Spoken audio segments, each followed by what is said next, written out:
Kabayan, door handle pala tayo ng Honda Civic. Paano tanggalin? So kabayan, paano tanggalin yung handle ng Honda Civic 2022 kabayan? So saglit lang to siya kabayan, kasi hindi yung mga lumang modelo kasi kailangan tanggalin yung sa loob din. So ito kabayan, sa front door, sa rear door, ganon din. So ito yung clip kabayan, yan. Ito lang, pinutin mo lang ng paganon. Tapos mahila mo na to, kasi nakalock yan kabayan. Kahit pinapalo-palo ko na kabayan, ito tanggal ko na dito sa loob. Ito naman dito, yung black naman niya dito, tanggal na dito.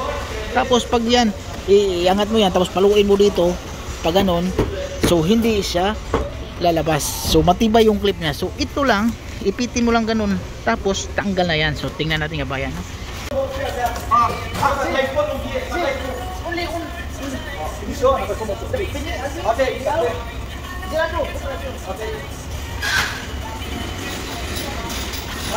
Okay.